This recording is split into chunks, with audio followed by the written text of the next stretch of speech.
This episode of the Wise Guy Radio Show is brought to you by Mountain Glass Arts. For the month of February, Mountain Glass is offering shot, tube, and rod at 40% off. Just put in the code SHOT, that is SCHOTT at checkout.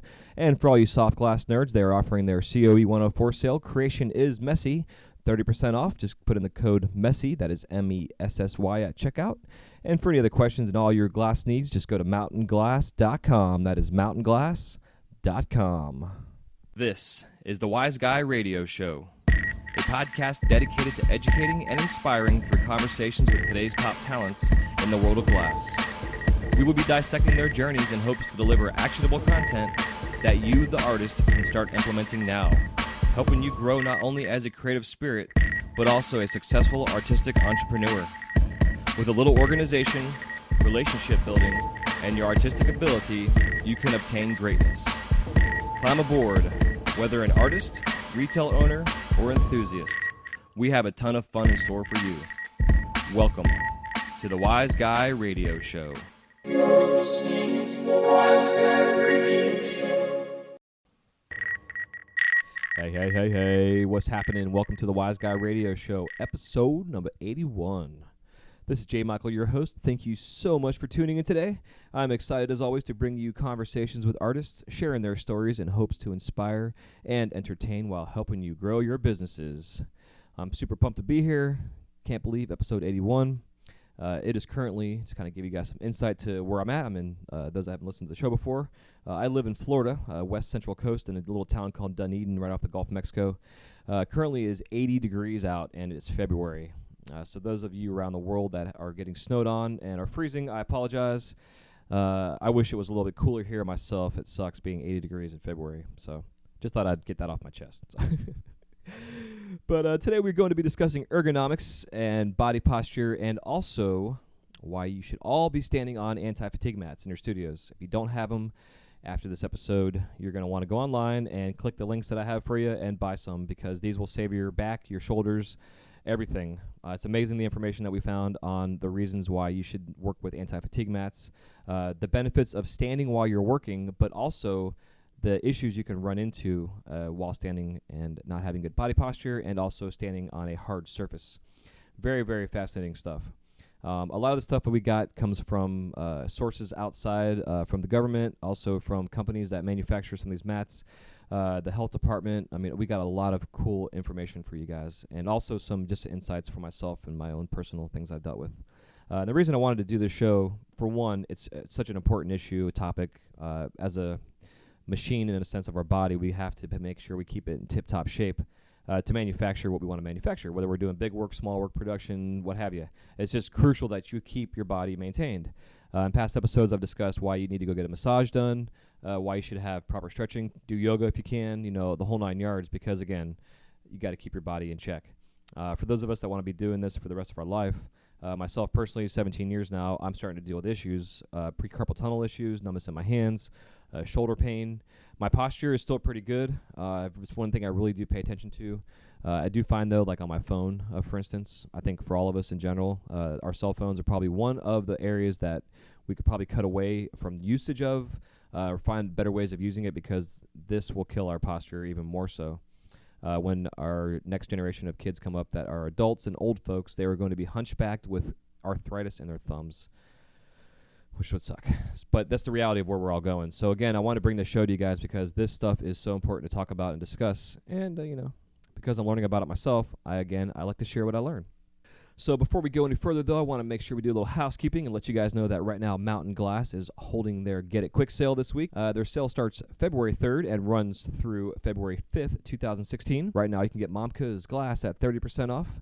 Just go to checkout and put in the code MOMKAS, MOMKAS. For all you soft glass nerds out there, they've got CBS coatings by Sandberg on their Uniboros 104. You can get 20% off all sizes. Again, sale runs through February 5th, 2016. Just put in the code CBS104 at checkout, and you guys will be good to go. And also, they want to let you know, too, that Scott is about to raise their prices as of February 15th. A little post-Valentine's Day gift. They are going to be raising their prices, and the Scott will be raising their prices They're considered on par with standard annual pricing adjustments. Consider ordering your Scut kiln now before the 15th of February 2016 and save. Go to mountainglass.com for more information. And also, just so you guys know too, anybody out there looking at getting started, if you haven't yet got the torch setups and your kits and your hoses and all the stuff you need, if you have students you want to teach and you need equipment, if you need just new stuff in your studio for an assistant or what have you, Mountain Glass now has their site page put up. That is mountainglass.com/wiseguy, where you can get a starter kit. They usually offer it with a discounted rate anyways because it is a kit. And now you can get an additional 5% off at checkout just by putting in the code WISEGUY for all their starter kits, which is killer. So again, just go to mountainglass.com/wiseguy. Check out the starter kits. You can subtract and add items to there, which will decrease and or increase the price on the kit, depending on what you do. And then just go to checkout and put in the code WISEGUY and receive an additional 5% off the starter kits. So much love to Mountain Glass for helping us out with that. So killer stuff. We're going to be getting the YouTube channel here going pretty soon. I'm actually going to be visiting Mountain Glass in June coming up. Going to be doing some interviews there on site with them, as well as some interviews with some of the members around this place, the warehouse there, that are helping pack orders and take orders, and folks we talk to on the phone all the time, and give you guys a video tour as well of the warehouse. So it's going to be fun. It's going to be some cool insights, and one of the nice things and benefits of having this YouTube channel set up to give you guys some visuals as well. So again, today we are going to be discussing posture, ergonomics, ergonomics, that's how you say it, and why you should all be standing on anti-fatigue mats. Now it's time for our Wise Guy Radio monthly medical segment.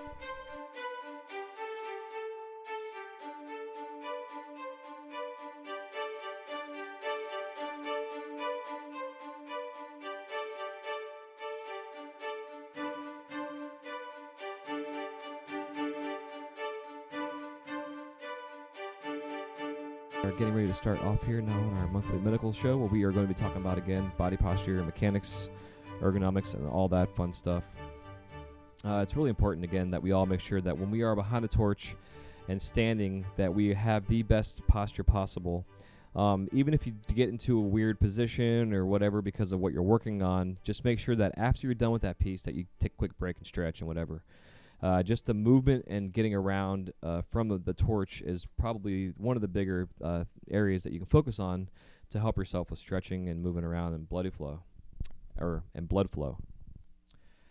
So the definition of ergonomics is the study of people's efficiency in their working environment. There are many ergonomic issues confronting the glassblower with repetitive motion and muscle fatigue. While focusing on blowing glass, it's easy to forget about things like good posture and healthy work habits. That stuff creeps up on you, similar to the effects millions of computer users have experienced worldwide. After a full day of work or week or year, you may notice your wrists are sore and your back and neck are killing you. Much of that type of pain can be avoided by using these following tips. For one, you can avoid repetitive motion, like turning the pipe only in one direction. Break up monotonous activities as much as possible. Try making different pieces if you can. Don't sit at the bench and make stoppers for 8 hours straight.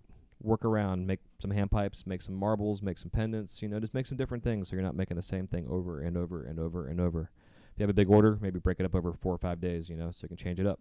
One of the things, though, if you do find that you consistently do repetitive motion, you will start to get in the areas of dealing with potential carpal tunnel syndrome, and that is one of the first things that you do not want to have happen to you. So make sure you take care of that. Also get some anti-fatigue mats for the shop, which we will discuss in a little bit. And if you're doing heavy work, make sure you seek assistance, or just make sure you take care of your wrists. And all you guys out there who are skateboarding and BMXing and snowboarding, please be careful.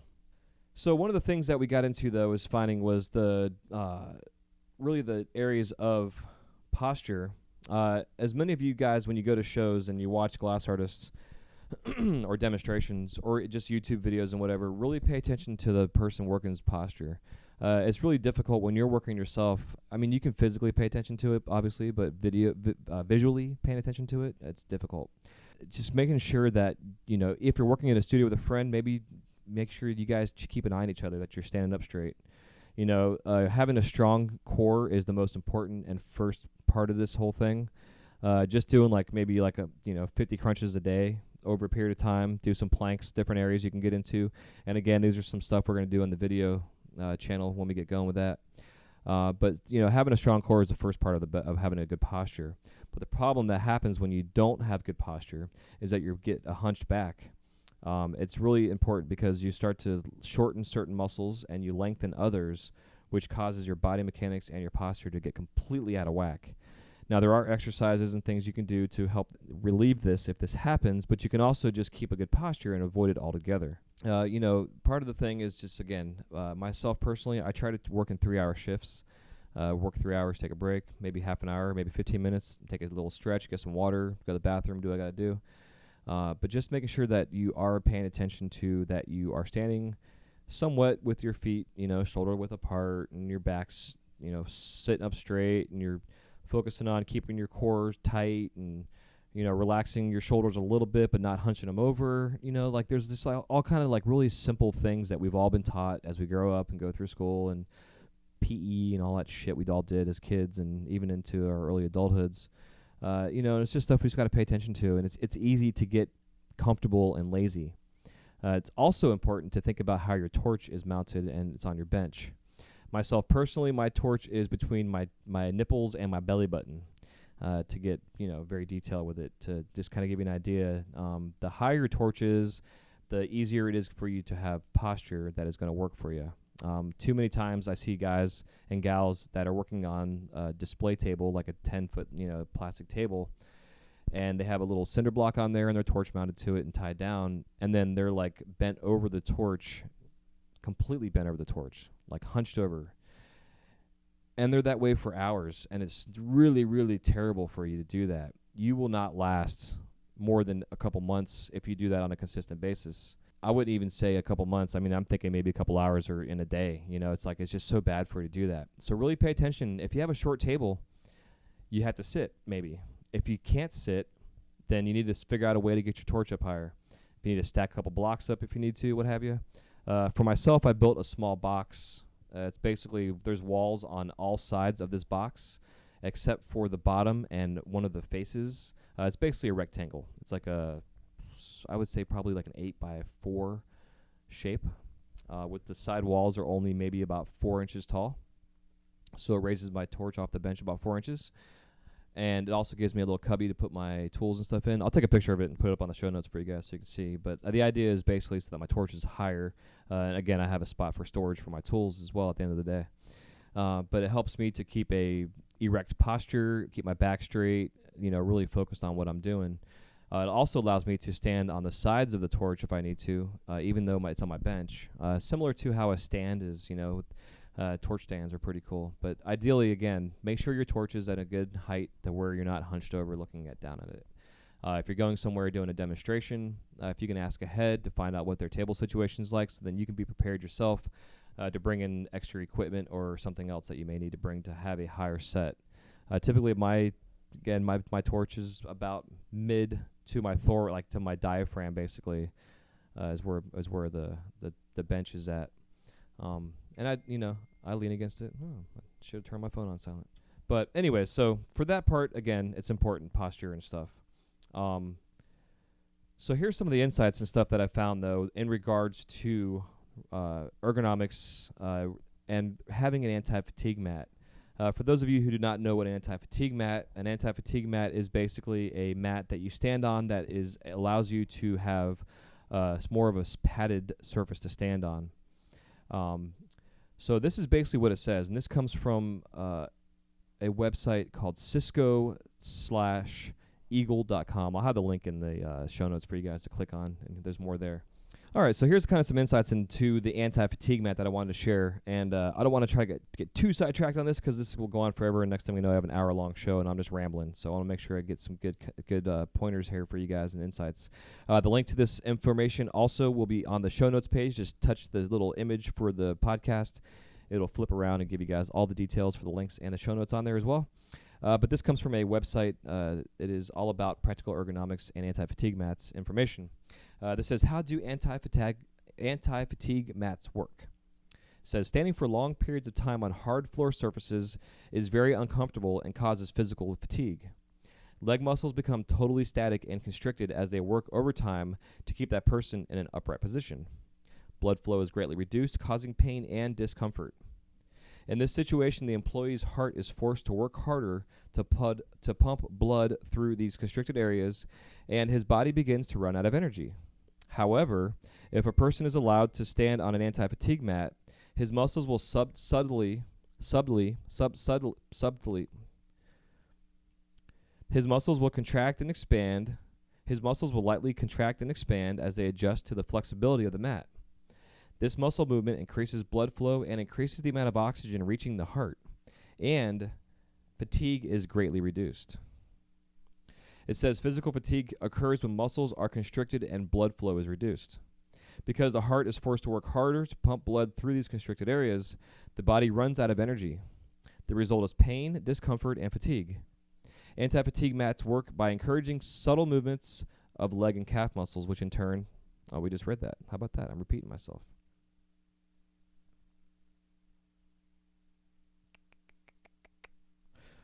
All right, so this is where it gets into the anti-fatigue mats, and I don't want to ramble on too much with this and get you guys the good information out of here.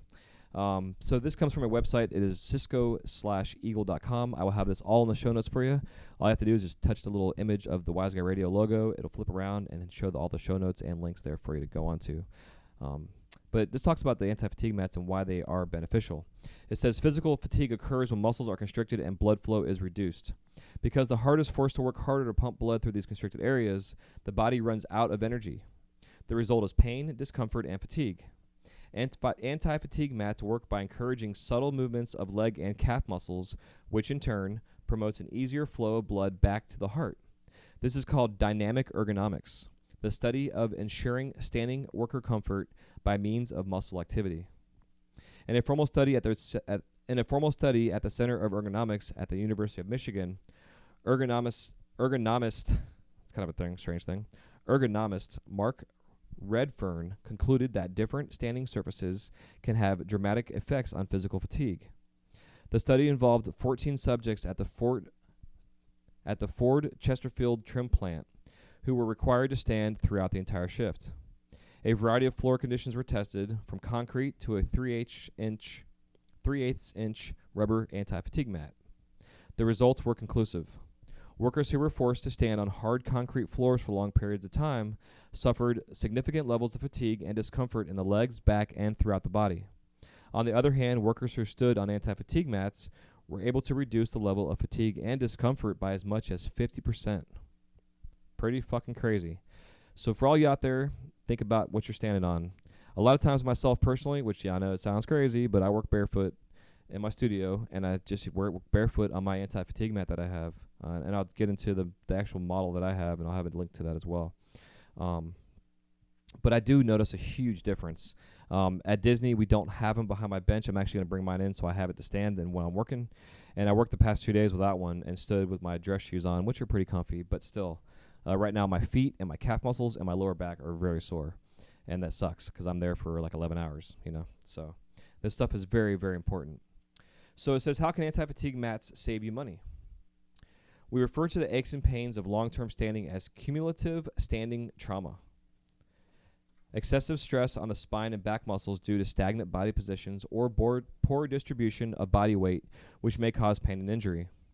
Fatigue and pain caused by such long-term standing is too often overlooked. Unfortunately, workers are suffering the consequences on a daily basis. Companies are losing literally billions each year in reduced productivity, increased worker compensation costs, higher insurance rates, and absenteeism. Since back injuries accounted for 31% of all compensable workers' claims in 1994, it is important to not aggravate an existing problem or cause a new one through cumulative standing trauma. CST may also lead to 1. Pronation, the extensive flattening of the foot which results in arch and heel pain, and 2. Varicose veins caused by stagnation of blood in lower extremities. All of these problems can ultimately lead to long-term and costly health issues. Anti-fatigue mats are designed to reduce the aggravation and injury associated with CST, thereby reducing your costs. The plight of the standing worker is very real. The National Safety Council, in its publication Ergonomics, recommends the use of anti-fatigue mats, as do numerous ergonomists, industrial hygienists, occupational nurses, risk managers, and loss control agents, safety engineers, and insurance companies. Luckily, Millions of workers are now benefiting from these recommendations. The right anti-fatigue mat for the right application can go a long way towards easing the situation and creating a more productive, quality-driven environment. So, making a conscious effort to place employee comfort and protection as a priority will ensure healthier, happier, and more productive employees. The right anti-fatigue mat for the right application can go a long way towards easing the situation and creating a more productive, quality-driven environment. So there you go. There's some really interesting insights into anti-fatigue mats and why, again, we should have it. It's so important thinking about the years that I've done this, whether I've stood or sat and didn't have proper matting underneath me, and I would work a long day and would just be sore as hell for days, like working out or getting hit by a fucking car or something like that. It sucks. But something just to really think about. So think about, again, is number one, having a torch mounted properly on your bench that is at the right height for you, so that when you have good posture, you're not having to lose your posture to work on your torch. Number two, again, posture. If your torch is at the right height, you can have proper posture, which then will lead to a better physical condition, less back pain, neck pain, further down the road issues, even if you're not a glass artist in 20 years. If you don't have good posture now, you're going to fuck yourself up for the next 20, 50 years. I'm 40 years old almost this year. I'll be 40. I plan on living to being like 90, which means that I have not lived half my life yet. I can't imagine living another 50 years with the pain that I'm dealing with right now in my hands. It sucks. I need to take care of this myself. It's not caused from posture or things, but it's also due to repetitive motion issues. It's due to not paying attention when I'm working by myself, that I'm working really big stuff. I'm not using a roller on my table. There's things that I haven't done over the years that I do now, but beforehand, when I first started, I didn't do this shit, and now it's affecting me. 17 years later, it's starting to affect me. So for all you out there that are listening to this, if you're new at this, if you've been doing this for 5 years, this is shit that you got to pay attention to, because in 10 years, at that 10-year mark, you're going to start having issues. You're going to start feeling the pains. You're going to start feeling the sore wrists, the sore shoulders, the fucked up back postures. We have overdeveloped muscles because we have muscles that we use on a regular basis, no matter what the hell it is you're making. But we overuse certain muscles, which means that they're overdeveloped. So you got to think about that too. Overdeveloping certain muscles, which means that while you're doing that, you need to go get a massage done to help maintain those muscles, because they're going to get sore. If you're brand new, first starting out doing this, when you go to ball up a piece of glass for the first time, you're going to feel muscles in your forearm that you've never used in your life ever, that are going to talk to you. And they're going to talk to you for a couple days because it is uncomfortable at first. So take all those into consideration. Proper bench height, proper torch height, proper posture, and then the right flooring, fatigue mats, anti-fatigue mats. Get them. The ones that I have are made by a company. Let me find my little note thing I have here on this. Okay, I'm back. So I wanted to share with you guys just my mat that I use. I don't know why I can't find the fucking name for it. It's kind of frustrating here. I will put the link on the show notes for you guys. But basically, mine is developed by a doctor. The top of the surface of the mat is like a hard, I'm gonna call it a vinyl almost. But I have dropped like molten hot glass on it before, and it didn't melt the surface or burn it. It left a hot like brown spot on it kind of thing, so it kind of burned it, I guess, but it didn't catch on fire. It didn't make any kind of like really smell or anything. But I got it off the mat really quickly. But one of the things I like about that compared to other anti-fatigue mats is that the surface of some anti-fatigue mats are just like a foam surface. So if you drop hot glass into it, it's just going to melt right into it, even if you get it off quickly. So think about that type of stuff. I'm not promoted, or I'm not paid or sponsored or whatever by the company I'm talking about, who I have my mat from. But I did want to share it with you. One of the nice things about it as well is it is tapered at the edges, so it kind of narrows down to the floor, so it's actually nice and smooth, so you don't trip over the edge of it. And you can also take several of them and put them together and overlap the edges and make a bigger mat out of it. So and by doing that, you can have a larger surface area. The mat that I have, I believe, is probably, I'm going to say like 3 feet by 2 feet, something like that. I'll take some pictures of it, but also I'll put the link for that specific mat, again, on the show notes for you guys to look at. But think about that when you're purchasing a mat, what the surface is made of. Because, again, you don't want to burn holes in it and fuck it up, because these things can be expensive. The prices I found, they range from anywhere from $75 up to several $100, depending on the size and thickness of it. I'm not sure myself personally, being a glass artist, if I would want to stand on a mat that was too thick. I don't know if it would screw up your balance at all. I'm sure you would probably settle into it easily. But to think about, balance. My mat in particular, another reason I guess I like the surface that it has is because of the fact that it's a hard surface, and it's not hard as in hard as a concrete. It's sturdy, so I don't sink into it, and it allows me to keep my balance also, which is killer. But again, these are all huge topics. If you guys, if you want to be a glass artist forever, not only do you need to think about business, not only do you need to think about sales, not only do you think about production and quality of your work, but you got to think about the body that is creating this work. If your body is not in tune, if your body's not up to date and in shape and what have you, and I mean up to date by like exercising it, feeding it properly, keeping it hydrated, stretching, getting massages, all that stuff. If you don't maintain your body physically, you are going to be sore, you're going to have bad posture, and you're going to be an old man or old lady down the road, hunched back over with fucking carpal tunnel and arthritis and everything else possibly that can go wrong with the human body physically looking. Think about all this stuff. If you guys want to do this forever, if you want to be a glass artist for the rest of your life, just pay attention to this kind of thing. If you see somebody also that is working and they're not standing up straight, or they're not having a good posture, or they're working kind of weird, don't be afraid to say something to them about it. Just say, hey, I noticed that you weren't really standing up straight. Make sure that you're paying attention to your posture. If there's a setup that you see that someone's working on that isn't right, that's too low, say something to them about it. Tell them they need to raise it up a little bit. There's so many different things out there that if we all just spoke up and gave some insights to our friends that we see working, it's going to make a huge difference in their life, and then also in your life because you're helping somebody out. And then in turn, maybe they'll see something that you're doing that they can help you out with. Criticism is not a bad thing. Being a dickhead is, but just good constructive criticism is not a bad thing. And also just lending a hand. So on that note, I'm going to get out of here before I ramble on too much. I love you guys. Don't be afraid to go on the show notes. Please check out the links. It has all the information there. Get yourself an anti-fatigue mat if you don't have one. If you do, awesome. Share it with your friends where you got it from. Tell them about it. You need to have one. And on that note, I love you guys. And we will see you on the next episode of the Wise Guy Radio Show. Take it easy. Peace.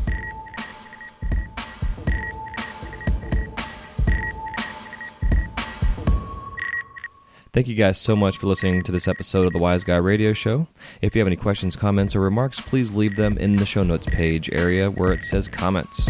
We'll see you soon. Have a wise night.